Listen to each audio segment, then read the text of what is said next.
प्रेक्षकांनी ठरलं तर मग या मालिकेचा आजचा भाग खूपच जबरदस्त दाखवलेला आहे। साक्षी पोलिसांच्या हाती सापडताच भयानक सत्य तिने सगळ्यांच्या समोर आणलेलं आहे। प्रिया खोटारडी आहे। प्रिया ही तन्वी नाही तर सदाशिव आणि मैनावतींची मुलगी बबली सदाशिव लोखंडे आहे हे आता साक्षीने सगळ्यांसमोर स्वतः ओरडून ओरडून सांगितलेलं आहे।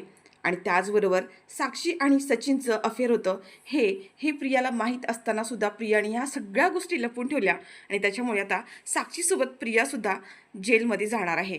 नेमकं सगळं हे कसं घडलं हे सगळं काही आपण आजच्या भागामध्ये पाहणार आहात, त्यामुळे आजचा भाग थोडाही स्किप न करता शेवटपर्यंत पहा। आणि चॅनलवर नवीन असाल, चॅनलला जुनी सबस्क्राईब केलं नसेल तर चॅनल आत्ता सबस्क्राईब करून घ्या, म्हणजे असेच येणारे नवीन अपडेट नवीन व्हिडिओज सगळ्यात आधी तुम्हाला आपल्या चॅनलवर पाहायला मिळतील। आणि व्हिडिओला लाईक करायला सुद्धा विसरू नका।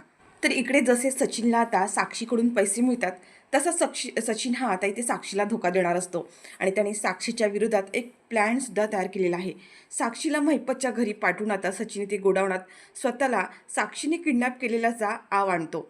आता तो स्वतःचं लोकेशन स्वतःच ऑन करतो आणि तिथे बेशुद्ध पडून राहतो आणि आता सगळ्यांसमोर असं दाखवून देतो की साक्षीने मला इथे किडनॅप करून ठेवलं होतं, तिने जबरदस्तीने मला इथे दाबून ठेवलं होतं, माझा डिरेक्टली साक्षीशी असा काही संबंध नाही, हे सगळं साक्षीने माझ्याकडून जबरदस्तीने करून घेतलं, हे आता इथे सचिनला सगळ्यांसमोर आणायचं असतं। आणि त्यासाठी सचिन आता इथे स्वतःच्या डोक्याला जखम करून घेतो आणि तिथे बेशुद्ध अवस्थेत पडून राहतो। सचिनचं मिळालेलं लोकेशन ट्रेस करत आता इकडे अर्जुन आणि पोलीस सचिनपर्यंत पोहोचतात। ज्यावेळेला पोलीस आणि अर्जुन आता इथे गोडाऊनमध्ये येतात तेव्हा सचिन हा तिथे बेशुद्ध अवस्थेत पडलेला असतो। आता हे सगळं काही सचिनचं नाटक असतं। पोलीस आणि अर्जुन सचिनच्या जवळ येतात, त्याच्यावरती पाणी शिंपडतात आणि त्याला शुद्धीवर आणतात। इथे आता सचिन शुद्धीवर आल्यावरती हे सगळं साक्षीने केलं, तिने मला इथे कोंडून ठेवलं, डांबून ठेवलं, हे सगळं काही आता तो सांगत असतो। जसं त्याला साक्षीबद्दल काहीच माहीत नाही आहे। तो तिथे उठल्यावर म्हणतो की समीरा कुठे गेली, समीरा कुठे आहे? त्यावर पोलीस म्हणतात की समीरा कोण? त्यावर तो म्हणतो की समीरा शेखर, ज्या मुलीने मला इथे किडनॅप करून ठेवलं होतं, बांधून ठेवलं होतं, तीच ती मुलगी। आता इथे सचिन हा स्वतःची बाजू अशी काही पोलिसांना सांगून देतो की साक्षीबद्दल त्याला काहीच माहीत नाही आहे, समीरा ही साक्षी शिखरे आहे हे त्याला माहीतच नाही। समीराने मला फसवलं, माझा वापर करून घेतला, ती एक खुनी आहे, ती महिपत शिकरेची मुलगी आहे, हे मला माहीतच नव्हतं, हे सगळं काही सांगितल्यानंतर अर्जुन आता इथे सचिनला थेट इकडे घरी घेऊन येतो। इकडे अस्मिताच्या बाळाच्या 5वीची तयारी चालू असते, पण सचिनच्या नाटकावरती अर्जुन आणि सायलीचा मात्र अजिबातच विश्वास नाही आहे। सचिन लगेचच येतो आणि आपल्या बाळाच्या जवळ जातो आणि म्हणतो की अस्मिता आपल्याला बाळ झालं, मला तुझी खूप आठवण येत होती गं, पण त्या समीराने मला डांबून ठेवलं होतं आणि त्याच्यामुळे मला तुझ्यापर्यंत पोहोचताच येत नाही। आता एवढं सगळं म्हणत असताना सायली लगेचच जवळ जाते आणि म्हणते की बस बस करा तुमची ही नाटकं, तुम्हाला सगळं काही माहीत होतं, तुम्ही अस्मिताताईचा विश्वासघात करत होतात, एकदा नाही सतत। मी त्या दिवशी तुम्हाला पाहिलं की तुम्ही त्या साक्षी शिखरेच्या मिठीमध्ये होतात, मी अगदी चांगलंच पाहिलं आहे, तुम्ही आता पुन्हा अस्मिताताईची फसवणूक करू शकत नाही। पण अस्मिता मात्र आता इथे कोणाचंच ऐकत नाही आणि ती सचिनच्या जवळ जाते आणि म्हणते सचिन, इथे तुझ्यावर कोणाचा विश्वास नसला तरी चालेल, पण माझा मात्र तुझ्यावरती विश्वास आहे।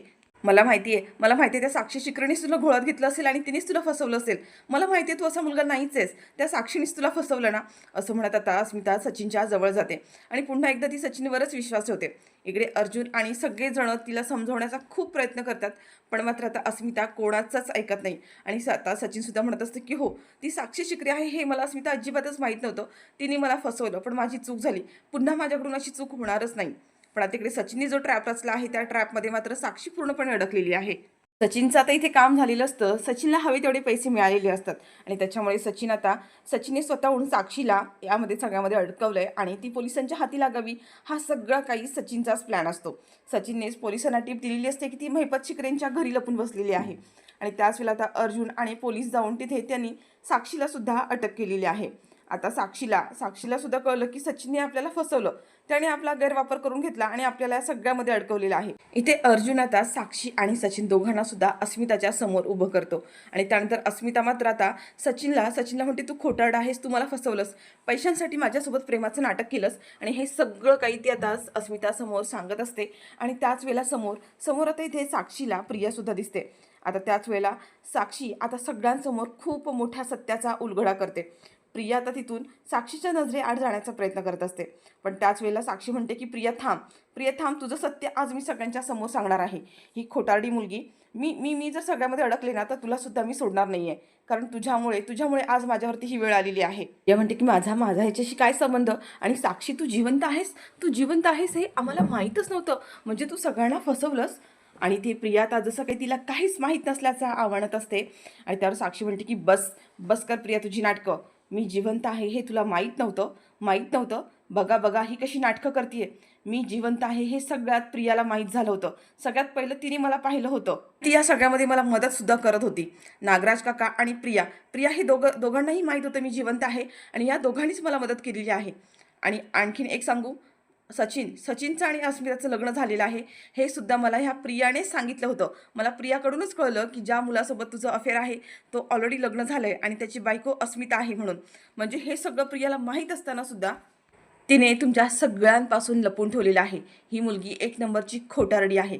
मुळात ही तन्वी नाहीच आहे. आता इथे सगळ्यांना खूप मोठा धक्का बसलेला असतो. पण अर्जुन आणि सालीला हे तर आधीच माहिती आहे की प्रिया तन्वी नाही आहे तर ती बबली आहे. आणि आता इथे जी पिसाळलेली साक्षी आहे ती सगळ्यांसमोर म्हणते की ही मुलगी खोटारडी आहे. ही तन्वी नाही आहे, ही मैनावती आणि सदाशिव यांची मुलगी आहे बबली आहे ही. आणि खरी तन्वी ही सायली आहे. आत्तापर्यंत ही सगळ्यांना फसवत आलेली आहे. आणि आता प्रिया प्रचंड घाबरले. प्रिया म्हणते साक्षी तू ही काय बोलतेस? तुला कळतंय का तू काय बोलतेस ते? इथे ती आता अश्विनजवळ जाते आणि अश्विनला म्हणते अश्विन मला हे हे काहीच माहीत नाही आहे. ही साक्षी एक नंबरची खोटारडी आहे. ती मला सगळ्यामध्ये अडकवण्याचा प्रयत्न करते.